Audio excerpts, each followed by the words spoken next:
Have you ever opened Canvas, saw an assignment due in a few days, and thought, I'll just start it later, and suddenly later turns into the night before it's due? Maybe you tell yourself, I'll focus better under pressure, or I still have time. And then of course, reality hits, and now you're typing furiously at 1 a.m., wondering why you're doing this to yourself again. As college students, this is something nearly all of us have experienced. In 2021, a study from the American College Health Association found that 80% of college students procrastinate regularly on their schoolwork. So if procrastination feels regular to you, it's because it is. We usually think that procrastination means someone is lazy or irresponsible. But today, I want to show you that procrastination is actually a psychological behavior.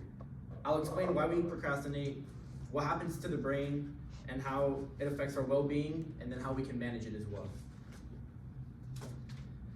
According to Leslie Jossel, procrastination often comes from feeling overwhelmed, unsure, or afraid that we won't do something well.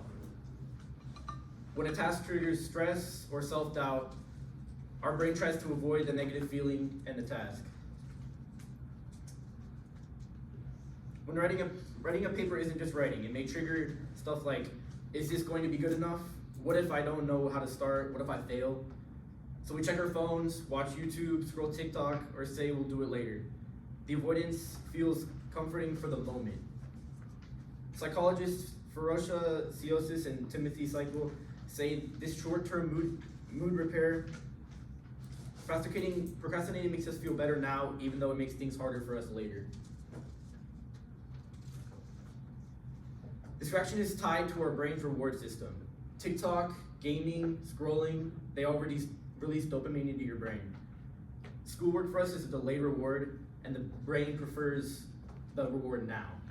So even when we logically know that we should start, emotionally, the brain says, this video will feel better now, this game will feel better now, and do that instead. Over time, this becomes automatic. In 2024, Nancy Comstock said that procrastination feels easier in the moment, but it leads to more stress and lower satisfaction on our work when we actually get around to doing it. This creates a cycle for us of avoiding tasks, stress increases, we feel guilty or disappointed, and then the guilt makes us harder to actually start getting work done.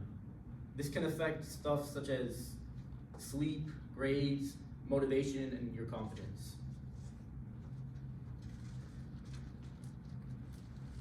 When it comes to managing procrastination, things such as reducing the size of the task into smaller parts make it easier for you to start.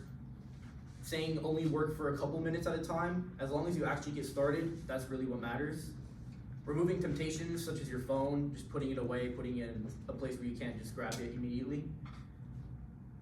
And then also focusing on your future feelings. Ask yourself, how will I feel after I finish this? Shift your brain to reward and not to discomfort. These strategies are about awareness, not about just perfecting it. Procrastination isn't laziness, it's an emotional response to stress. The brain pushes us towards what feels good now. But when we understand why it happens, we can interrupt the cycle. So next time it's 11:45 and you're scrolling instead of starting your assignment, remember, your brain is trying to avoid discomfort, not necessarily sabotage you. The power is in recognizing that taking a deep breath and just beginning it, even for 5 minutes, is what really matters. Thank you.